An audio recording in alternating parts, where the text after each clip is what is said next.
Welcome to Coach's Corner, everybody. I'm your host, Coach Tripp, along with my buddy Bill Pendock. Blaze Winters down below, throwing blows as he did for 11 years in the NFL on the defensive line. Billy was also an All-American there on defensive line, played in the NFL. Timmy Green, that's right, Timmy Green right up above us. That's Jamie. There's Timmy.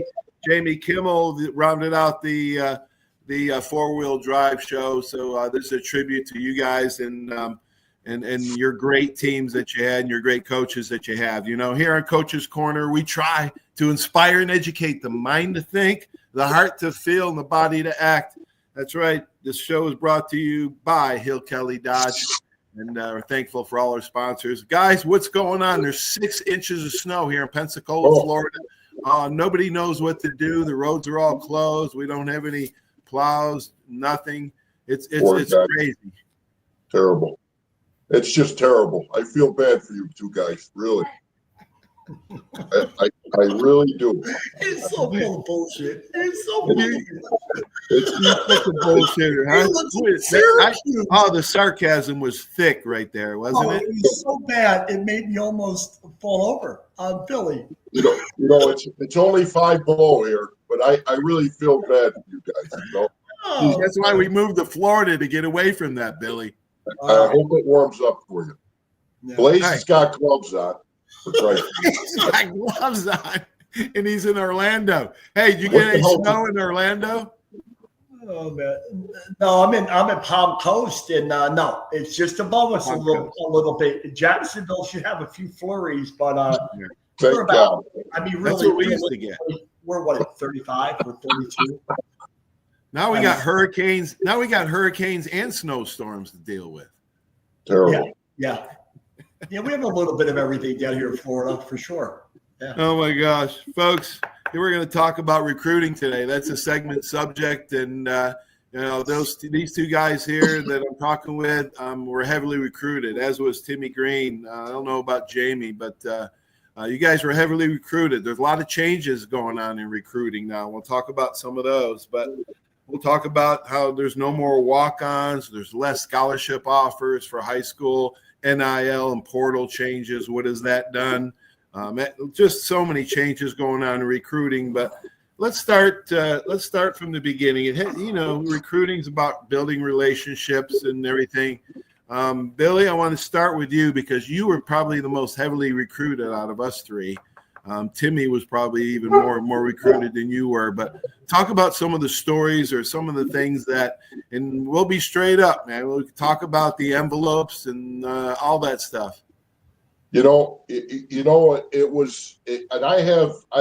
could be here for a couple hours on recruiting stories. I could tell you, I got a million of them, and for me, I didn't get into football late, and I was very, very naive to the whole recruiting process. When it hit me, it all came down like an avalanche. I mean, letters, sometimes 10, 12, 14 letters a day were showing up from colleges I would never think to even go visit, so I was, to cut it to the quick here, when I visited, probably I think the maximum visits at that time, I think it was like at 5 or 7, something like that, and I probably made at least 25 unofficial visits to Syracuse alone. And I was at Penn State probably 12 or 15 times. And, I'll get into more stories about recruiting, but I was very fortunate. And the thing that made me the most happiest was I was able to bring my parents to most of my recruiting visits. And that made me happy for them to see all what went on at different colleges. Now I traveled all over the country. I went to Wyoming. I went to Nebraska. I went to Florida State. I went to see West Virginia, Boston College, obviously Penn State, Syracuse. But to cut to the quick, we'll get back to more stories, but for me, it came down to 2 schools at the end. I went from about 20 down to 8, down to 6, down to 2. And it came down to Penn State, Syracuse, and my house was divided. My mother loved Joe Paterno. Yeah, I remember that. My mother loved, if I can tell you this, she went to his wake and funeral, and she was close to his wife. And Wow. my father hated Penn State. He hated Penn State. I know that. So my house was divided right down the middle. And whatever I picked wasn't going to be right. But I ended up staying here at Syracuse because of mostly because of Coach Tom Coughlin. He was at my house probably, I got to say 40, 50 times. He used to take me to breakfast, take me to dinner. And we'll get into more of the illegal stuff if you want to get into that part. There was envelopes, there was money, there was different things that were given at different times. And, the reciprocator of most of that was my father, and we would go to a college and we'd have a formal dinner. And then when they got there, in the closet at the hotel room was a jacket for my father to wear at a formal dinner. And inside the vest pocket of the jacket, when you opened it up, was an envelope with the name of the school on it. I won't get into all the names and all that stuff, but I never got a chance to see the denominations of what was in the envelope. Trip, that's amazing. That's just unbelievable. I've heard some of these stories. Hey, by the way, I want to ask you, did O'Leary sit at a table in the high school and wait for you to put on the hat that you wanted to wear? The funny thing is, there was nothing like that. It was kind of at the end. If you guys both know George real well, you both know how O'Leary is. Yeah. And the last 2 or 3 weeks, it was like I got pushed to go one way, and come to find out, I come in the meeting room and here's George standing back there as the defensive line coach, which we had no idea about. So yeah, that's what people have to understand. Our high school head coach George O'Leary resigned and went right up to Syracuse and became the D-line coach at Syracuse under Frank Maloney. And I will never admit this, but there was something going on there that kind of made me push towards Syracuse a little more than Penn State when I lost 2 national championships at Penn State. But that's a whole nother level. That is a whole nother world of celebrity status. I mean, you were, and you stayed true to that in terms of, Ryby and being a great player. But man, that's crazy life. That is crazy. He's got more stories. How about all the coaches over at your house at wait a one minute. time? Did he invite you to one of his freak out parties? Did he invite you to a party? What was that? Did he? Oh, did he? No, did he? No, there was no parties. There was not. You didn't go to a freak house? A freak house? He's talking. You say, did he invite you? And you're thinking, did he invite him? I know. I've been outside in the 35-degree weather. All right, Billy. So tell the story. Billy, tell the story with all the coaches over at your house or something. What happened? Well, yeah. One quick story. You get a kick out of this. I was a junior, and again, I started football. I don't know when you guys started, but I didn't start until my freshman, sophomore year. I didn't start football. I was the most naive guy you could ever see about recruiting, money, fame, fortune, all that stuff. I thought about shit. I'll play because Coach O'Leary's making me play, and after I graduate, I'll go do whatever I want to do. But my junior year, I get picked up by Coughlin to take to school. I go to breakfast. I go to high school. I end up coming out of school. He's waiting out front. I get in the car. The front seat's open. There's 2 guys in the back seat. Tom Coughlin's driving. I open the door. I look in the back. In the back seat is sitting Art Monk and Jimmy Collins in the back seat of the car. Wow. That's a true story. I get in the car. I'm a junior in Liverpool now. I'm sitting there like, in Coughlin, if you guys, and I know Blaze remembers Coach Coughlin. Yeah. I don't think great Coach guy. Coughlin was, he was right to the point, Yeah, what the way it is. And driving me home, we're talking, you're going to have a great time at Syracuse. It's all set. You're signing. The whole thing is set. I won't put up with nothing else. I don't want to hear about any of these other schools. He's telling me this. It's not, it's not like he's saying, could you please come to my school? He's telling me it's all set and done, so as we pull in the driveway at my house, there's a car parked in the driveway with Pennsylvania's license plates on it. Before we even get out, Tom Coughlin looks at me. Now, I'm going to swear a little bit because I'm going to tell you the way it really went down.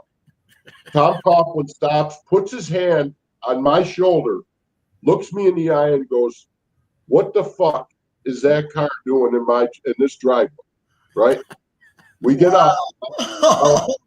Two guys in the back get out. Little did I know, my father had a dinner plans, set up for Coughlin, and Art Monk, Jimmy Collins in the back seat. Yeah, so great linebacker.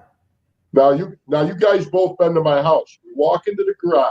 As we walk into the garage, coming out of the house is Joe Paterno with Bruce Clark and Matt Miller. True story. I'm standing in my garage with four All-Americans and 2 Hall of Fame coaches. Wow. For about 30 seconds, no one said nothing to nobody. Everybody was staring at each other. The best part is they walk. Paterno shakes my hand and says, "Your mother is a wonderful woman." Shakes my hand, walks out the door with Bruce Clark. Now you remember Clark and Miller, yeah, right? Both right. Walks out the door. Player. Tom Coughlin looks at me, grabs me by the shirt, like grabs my shirt like this and says, No. What the fuck were those guys doing here? I look at my father, right? I'm looking at my father like, help me out here. My father goes, I didn't fucking invite him here.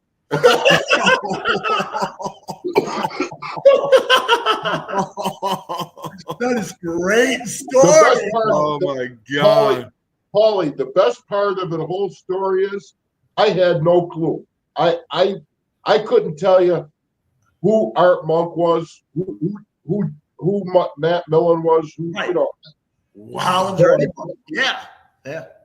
Wow, holy cow. Now he knows. Holy cow. He was heavily recruited. Blaze, what was your recruiting experience like? Wow. Flip the whole thing over. I'm sitting in front of the high school coach my senior year, after my senior season, and here's a list of schools I want to play for. And number 1 was Penn State. Always was. Penn State is where I wanted to be, and I'm about 15 schools. Syracuse was 12 or 13. I out of mind. And he wrote on a piece of paper a bell curve and said, "You understand what this is?" And I said, "No. What are you saying?" He says, "There's times in life that it's not realistic, and this is one of them."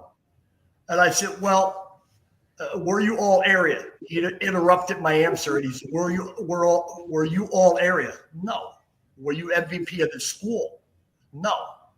And you want to play at Penn State, Ohio State, Syracuse, Notre Dame, and such? I said, "Yeah, man, I play if somebody give me a chance." Well, what do you say to me? Blaze, there's a time in life to get realistic. And you've got to get realistic, because if I would call these people, I would look like a fool. And I said, what? Where's all this other stuff you told me? That I'm the best player you ever had here, and I'm going to have a bright future. Well, what is it? What, Blaze? You want me real with you? Or you want me to lie? Give you a lot of bullshit. I'm here because no one's calling me, coach. I need to get to these schools. I want to visit them. Well, you're allowed. No one's holding you back from visiting, but I can't open that door because they're going to slam it on you.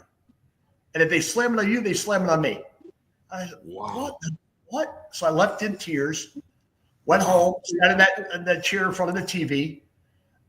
Mom comes out. You know my mama, Billy, comes out, 6'1", 270-pound woman, blonde hair, and says, and my response was, it's over. And he said, well, what do you mean it's over? They're going to help you get recruited, right? This is all about recruiting, right? Yeah, Mom, no, they're not going to help you get recruited, period. Now, I'll throw something in there. If you're a great coach and you have a player on the bubble or a player who's invisible, it is your job to get him out there. It is your job to what? Say, you want to play ball at college? I'm going to help you get to junior college. I'm going to help you get to DC. I'm going to help you because there's a place for a guy. Right. Unless he's 5 foot, 4'2" and 800 pounds. You know what I'm saying. Anyway, so my mom said, as soon as you're done crying and feeling sorry for yourself, I would appreciate you going upstairs, packing the clothes you would need for 1 week. Well, where are we going? That's not the problem right now. We're going to have you pack. I'm going up to the high school. I'll be right back. Well, what are you going to do at the high school? Embarrass me? No, I'm not going to embarrass you. I'm going to find out if you're lying to me and you're scared or you're telling the truth. And I said, why would I lie to you? Because you have in the past. And I said, I understand. I'm your son. I'm stupid sometimes. And that's all part of growing up anyway. So we reunite. I have my bag packed with some underwear, shirts, and pants. And what? Well, tomorrow we're going to go see Penn State. What? What do you mean? You got an invitation? No. We're making our own way there. And we have a right, as people in this country, we are free to go in that door and introduce ourselves. And I was like, are you nuts? I'm going to be laughed at. They won't know who I am, but they'll know who you are after you leave. We leave, we go there, we go to Ohio State, we go to Notre Dame, and we come back and we stop at the Pro Football Hall of Fame. And Mom's like, I know you're not happy. This has been rather embarrassing. Maybe you're right. Maybe this was a waste of time. But let's go home with a better attitude than we came out here with. Wow. What are we doing here? We're going to go in that building called the Pro Football Hall of Fame. I know what it is. And we're going to allow ourselves to dream. We're going to allow ourselves to believe in miracles. God made people walk. He made the blind see. And hey, man, there is a possibility, even though it's very remote, that somebody out there see you as a value to their organization, their team, their football team. So she started in first, went in the building, the door closed, and I'm like sitting in the car saying to myself, Penn State didn't even know who I was. Pittsburgh, another one we stopped, didn't know who I was. Ohio State, look, we have a way we do things. This is not the way we do it. Pissed off at me. Notre Dame, forget it. Couldn't even get through the gate. So I go in the building, Hall of Fame, read a lot of things quietly with my mom, and come back out, go across Pennsylvania. I say to her at the last minute, turn, go to Syracuse. They've already turned you down, Blaze, once. They've already turned you down. We've been there. They said no. Well, let's go again. What again? They said, look, if anything changes, we'll let you know. Went home, started to plan for other things. I got a few letters in my life from Wagner College and a few JCs. And I guess that's what people call realistic, like my head coach, Wagner, and nothing wrong with small schools. Right. Nothing wrong with that. I'm not putting them down, but this kid had a dream to play with Billy, play with Tim, play with Jamie.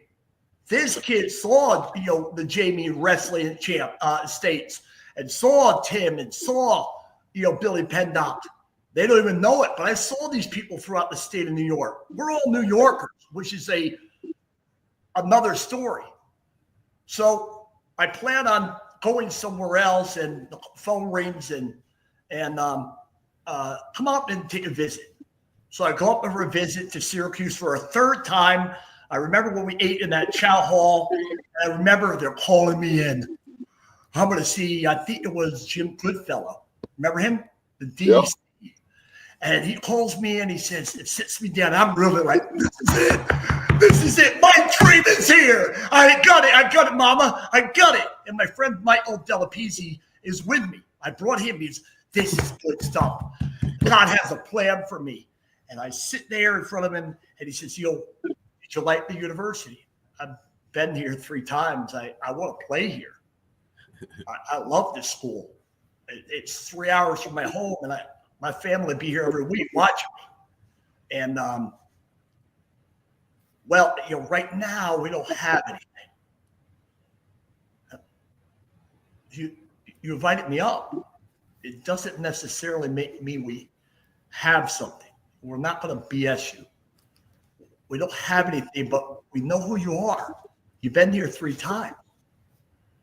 So I remember Michael and I crying because he loved me so much, like a brother, Delapizia. He's a 35-year coach at Nanuet High School.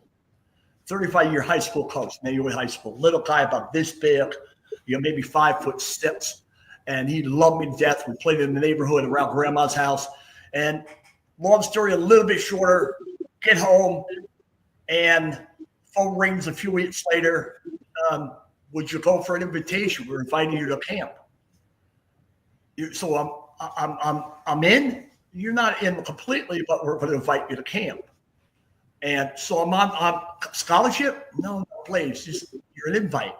You want to talk to your parents about it, and we'll put you out, and we'll put you around everybody else. You'll be like everybody else, and it's your chance to show us what you have. Mom, dad. He had to be brought in because there was money involved, not in the pockets of a coach, handing to a parent or a player, but from our pockets to theirs as a university, going to school there. And Mom whispered, good things have to happen soon for you to stay there.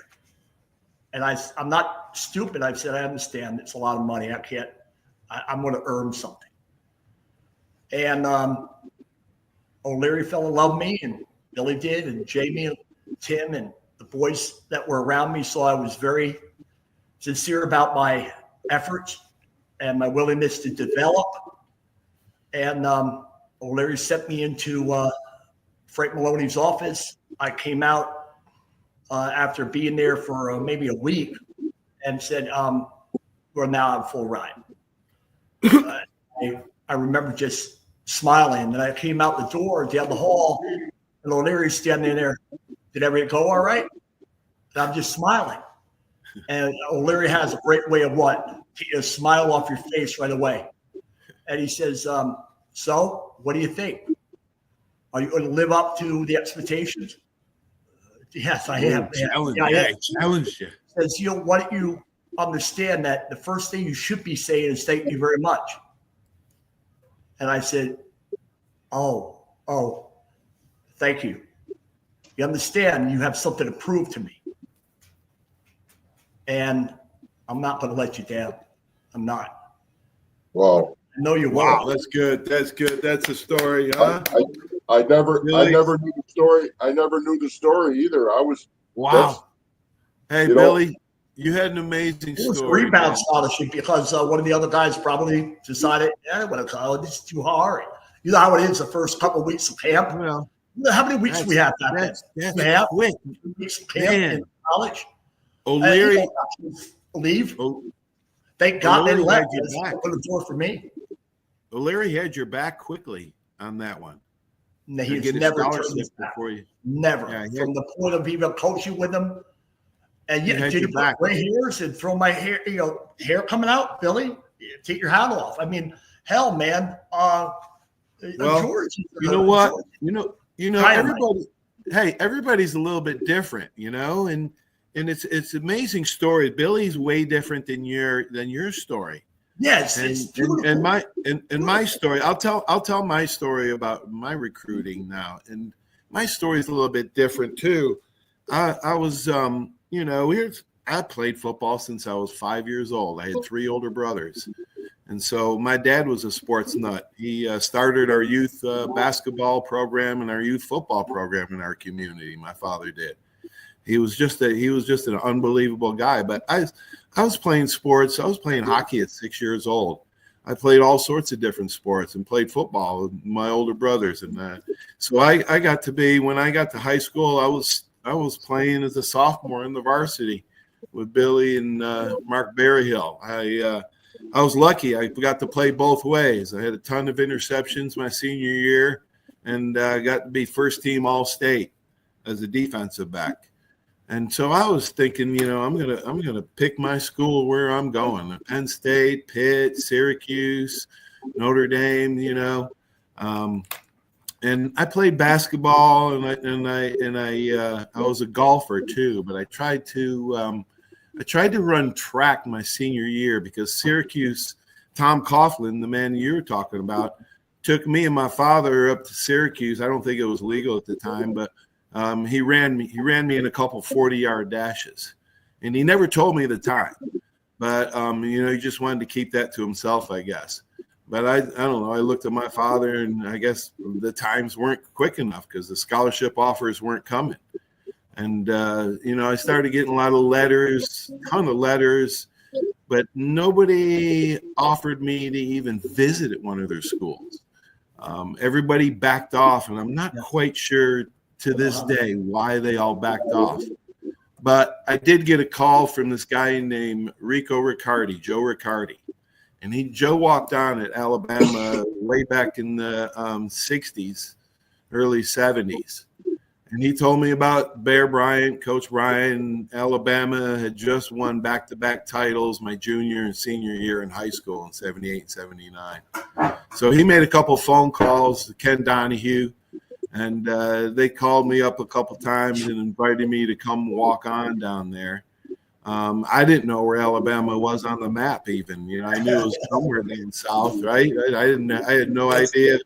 My parents just put 3 boys through college. They didn't have any money.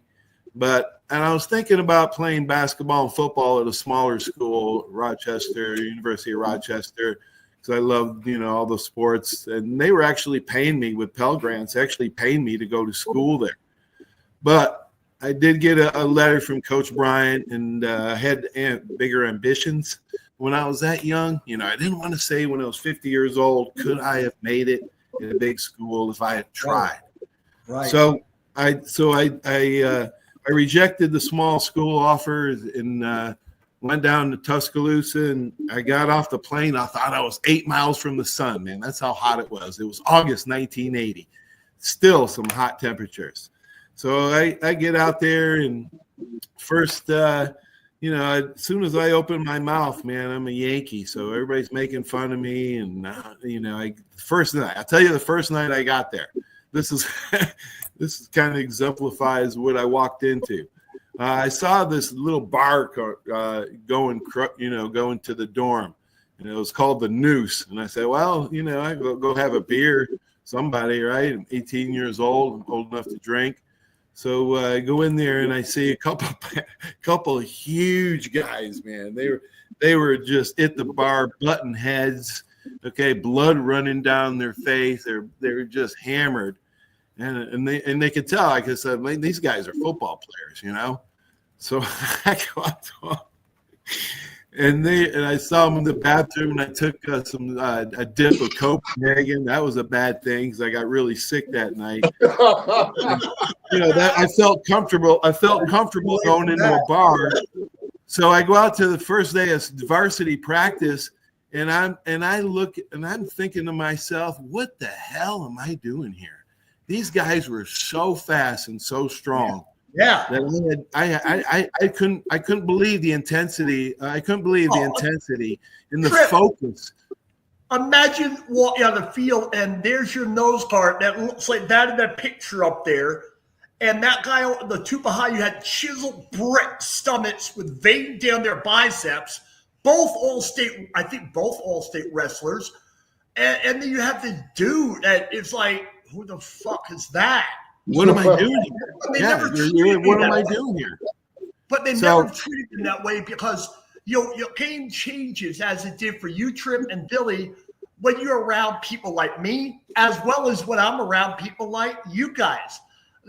It brings out, this is a team sport that you not only learn from your coach, but you learn from your teammate. And I was so lucky to have the supervision of Billy and Jamie and Tim and George O'Leary. It's just all around my life. And yes, guarding me from sin, guarding me from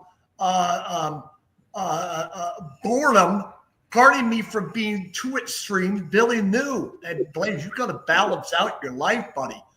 You're going to burn yourself. He's the one that verbally came and said, look, man, why weren't you highly recruited? Embrace the facts that you gotta let yourself succeed. You gotta let yourself. And he understood from the cleft, the surgeries on my face, to the lack of athleticism. I was focused on those things. And he was one of the first people with O'Leary that said, "What are you going to let that go and become great?" But it's because it's in you, man. Well, we had people to learn from. Yeah, when we got to college, we all had people to learn from. I had All-Americans to learn from too. Right. Jeremiah Castile and Tommy Wilcox. Jeremiah Castile was the great cornerback. I learned how to play that position from him. Hey, Billy, how about Jerry Fury? Tommy Wilcox was. Here's a guy I know you learned a ton from, not only as a player but as a person, because I did too. Yeah. So my journey was different. I was actually on the scout team for 2.5 years before I ever got dressed for my first game. And Coach Bryant called me in the office. Coach Bryant called me in the office, and I'll tell you straight up, man. I thought I was in trouble because my roommate was doing things they weren't supposed to be doing, and I put a stop to it in my own way. But listen, when he called me in that day and said 3 sentences to me, and he blew me away with every one. He said, "Paul," he said, "you find a place to stay," because they had kicked me out of the athletic dorm after 2 years in there. They said they had a lot of scholarship players coming in. So I'm like, wait a minute, man. I've been here 2 years. I haven't I haven't played for a game. I haven't even dressed for a game. I haven't even traveled with the team. I'm still in the locker room with the freshmen and walk-ons, okay, after 3 years. So I'm questioning myself, what am I doing going back down here? They have no plans for me. Oh, not so fast, my friend. So I go down there my third year, my first practice. Coach Bryant has the manager after practice come up and visit him. And I thought I was in trouble, and I thought I was going to get cut and sent back to New York. Yeah. Well, he says 3 sentences to him, and he blows me away with every one. He says, "Paul, you find a place to stay?" And I said, "Yes, sir. Got an off-campus apartment. I'm good." And he leans over and he looks at me and says, "I hope this doesn't affect the way you play on the field." And what's a 20-year-old to say to the greatest coach that ever lived? And I said, "No, sir, it's not going to affect the way I play." And he leans over, looks me in the eye, and he says, "I didn't think it would." Now, all those wait a minute. Those three sentences have transformed my life. Absolutely. Okay. And then I became, because he showed concern for me. He had confidence in me, and he challenged me all in 3 sentences that he did that. Well, I was so fired up. I made second string, and I call up, finally made the list to go play Georgia Tech, on the first his last year, 1982, the first game of the year. I call up all my friends and my brothers and my families. I finally made the team, finally traveling to a game, second string cornerback, right? Wow. So we get up there, and Coach Bryant, he was not one just to get you on just because to give you, a jersey. He was going to test you, and he was going to test you early. So first game, first quarter, my teammates nudging me, Trip, Coach Bryant's calling you. And I'm like, no way. There's no way. He called me Tripodi the first 2 years. He doesn't even, So he says, no, he's calling you. He's calling your name. And Coach Bryant made all the substitutions in every game that he ever coached. People don't realize that. And that doesn't happen today. It doesn't happen today. Wow. But Coach Bryant made every substitution in every position. Yes, in every position. So I run up to him. And he says, "Get into Stan Gay." And I looked at him and I said, "Now?" Get into Stan Gay, he says. So, the first play after that, the rest was history. Wow. But and then Coach Bryant passed away, and then I went one more year starting and playing for Bama. And then before my senior year in spring, Coach Ray Perkins called me in and gave me a scholarship, and the guys went crazy. 4 years I waited for a scholarship. Whoa. So that's the story. That's a story that's a little bit different. We have some wild balance here. Wow, man. Wow. That's our recruit. That's our recruiting story. On this, because there's a whole nother world out there now with these young people, and to get into and dive into for them and the coaches. Coaches know, but man, there's these young players need to understand, man. Yeah, you prepare like you've always prepared, even more, well-rounded, prepared. But man, the system of recruiting now, right, Billy? It is so. It's we don't even the three of us don't even understand what's going on this day and age. I mean, it's just at another level, But it's still.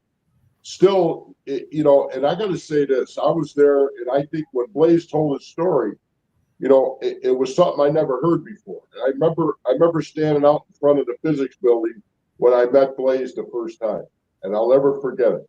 And I remember Blaze standing. He was what? You were what? About 210, 215, maybe, yeah. And out of the water before I weigh in, yeah.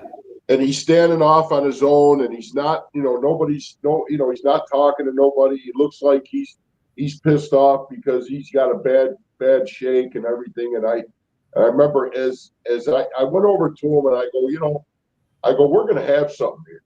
I go, I don't know when it's going to come. I go, but something special is going to happen here.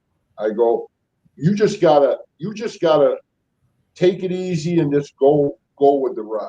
And one thing I gotta say, and I'll say this, and if there's one person Blaze is gonna look at that made him what he is his mother was unbelievable, and his whatever he became and what he is now. His mom was the biggest part of his life. Oh, absolutely. Yeah. Without a question. It wasn't like some would think, oh, you did everything right. No. You around my mama, all 6'1", 275. I mean, you were like, hey, man, you're accountable for that. What the fuck are you doing? And she was a hippie. She was a rock girl. She played the Fleetwood Mac on these subwoofer speakers that were like 7 feet tall. We had them on each end of a 1,200 square foot house at each end, man. And she played this music, and she, be dancing around, and she would tell me, "Come here, dance with me." I said, "Come on, Mom. Come on, man." Oh no, man. And she was just the most incredibly spiritual, well-balanced human being that, I would grow to hurt a lot with my stupid NFL selfish behavior early on. And it was too late to mend it before she passed away. But it's just, we're amazing people. We have each other. I feel blessed. Recruiting was hard for me. I'm glad it was amazing for Billy. That story I never heard either about the garage. And now you can look back and say, These are two Hall of Famers, two this. Holy shit, man. I mean, and I always knew he was a celebrity, man. They fly him to Vegas for arm wrestling championships. I mean, it was just to say what he was into. And, besides women, it was just an amazing, observation that, really helped me become the person I am, which, I don't shut up very easily now, but I love you guys. I love the three of us together at Dynamite. Yeah, it's a good 4-wheel drive, huh? Man, you guys, I can't believe all you guys, all Americans. Right here. That's right. Timmy Green. He was. These two up above were for sure. Timmy Green and Jamie Kimmel. You guys were lucky to have that 4-wheel drive. They probably have their own. I know Timmy was really heavily recruited. I don't know about Jamie, but there's no more. You know what hurts? You know what hurts me? But my story, I'm a walk-on. So you know what hurts me is there's no more walk-ons anymore. No more. Yeah. No more. We're dying breed. We're dinosaurs. Okay. There's less scholarship offers for high school players because Division I schools are taking players in the portal. Right? Do you know Ryan Mullaney? I probably brought his name up. Ryan Mullaney out of he played at Minnesota the Vikings with his brother Mark Mullaney, Hall of Fame tight end. Anyway, you know Ryan? I think you know Ryan, Billy. Yeah. He's a master of current day recruiting. He's a master. Right. We can get him on. I can get him on. He's a great dude. Dude. And it's very much like us. So, we're gonna have Ronnie Cottrell on the show soon. He was a recruiting coordinator for Bobby Bowden during his heyday years. Cool. Great. You have some great people. Yeah, awesome. He's the head coach up at Private Lighthouse Christian College here in Pensacola, and I think I'm going to go up and help those guys up at Lighthouse Christian College. So I'm back into it. I'm diving back into it again, guys. That's great. All right. So yeah, that's sideline of the Notre Dame game. Tressel was on the sideline down there. Was he? Was he? Ohio State. Yeah. Hey, the national championship game. My old teammate was the umpire. Brent Sewell was the umpire. Was he? Brent Sewell. Yeah, Brent Sewell. I gotta get him on the show because that'd be neat to see his point of view. Oh, you want me to? I'll tell you a funny story about Brent Sewell right here. Okay, right now. It's only take a minute. All right, we were having a lot of fights in 1981. Coach Bryant was pissed off. We're having a lot of fights in practice. Okay, so after about a 3.5-hour practice, turns the lights on. Okay, all of a sudden he's up with the megaphone and he's up there with the manager. Manager, get the gloves. Everybody said, what the old man say? Get the what? Gloves? All of a sudden, the managers come back with 2 sets of 16-ounce boxing gloves. Now, the latest two that got in a fight, okay, Brent Sewell and Larry Roberts. Larry Roberts went on to win 3 Super Bowls with the San Francisco 49ers. Okay, so Brent and Larry, he says, you're the last two. You guys got one. He says, you boys want to fight? Let's do it right. So he took off their helmet, shoulder pads. He took the team. And we made a ring. We made a boxing ring as the team around in a circle. And Coach Bryant says, all right, boys, round 1. So they go at it, and they're hammering each other for like 3 minutes. Coach Bryant blows the whistle. End of round 1. And he walks around. He walks around for about 30 seconds, and he goes, round 2. So he went on until the guys were totally exhausted, right? And they both connect on a roundhouse, fall down. Coach Bryant says, all right, damn it, that's enough. we didn't have another fight the rest of the year, man. We didn't want to do that. So, yeah, the umpire of the national championship football game, Brent Sewell, had to have that boxing match. Oh, man, wait till we get him on. Hey, it's great to see you guys, man. Thanks for another great show. All right, man. Appreciate you guys. We'll continue this part 2 for sure. This is a great conversation. Yeah. Absolutely. Thanks, guys. All right, guys. See you. All right. Stay tuned for these great messages. Without our sponsors, this just wouldn't be possible. I hope you liked our recruiting stories. Till we see you again. There's a reason why Hill Kelly in Pensacola is the #1 selling Chrysler Dodge Jeep Ram dealer between Jacksonville and New Orleans. While other dealers have taken advantage of a competitive market with higher prices, Hill Kelly has discounted prices to the lowest of the year. And Hill Kelly in Pensacola won't surprise you with excessive charges beyond the selling price. Come see why people from Milton, Pace, Foley, Bay Minette, Daphne, Gulf Shores, Mobile, and beyond are driving to Hill Kelly in Pensacola to buy their next new Chrysler, Dodge, Jeep, or Ram. At Hill Kelly, the bottom line price and your satisfaction are what really matter. So before you sign, check the bottom line and make the trip to Hill Kelly in Pensacola to see what true local ownership can do for you. At Hill Kelly Chrysler, Dodge, Jeep, Ram, Highway 29 in Car City, Pensacola. Or shop online 24/7 at hillkellydodge.com. When it comes to bottom line pricing, nobody beats a Hill Kelly deal. Nobody. 75 years of service in high-tech today. It's Pensacola Glass Company at 433-8348. High-tech is a term often applied to advanced services and products in today's marketplace. And today, glass is much more than a simple pane of brittle, see-through stuff we hit baseballs through when we were kids. Glass is now a product with unique flexibility in both performance and application. And Pensacola Glass Company is growing right along. That's Pensacola Glass Company at 433-8348. Are you riding around in a filthy vehicle? Dirty car no more. Visit Ronnie's Car Wash today to get it shining in no time. They have 3 convenient locations with another coming soon. The unlimited monthly wash packages start as low as $14.95 per month with free vacuums, multi-purpose spray and towels. Visit them in Gulf Breeze, Navarre, Fort Walton, and soon Crestview. Don't wait, wash today. Be sure to see Ronnie's Car Wash on Facebook to see the latest specials and discounts. You'll be riding and shining in no time.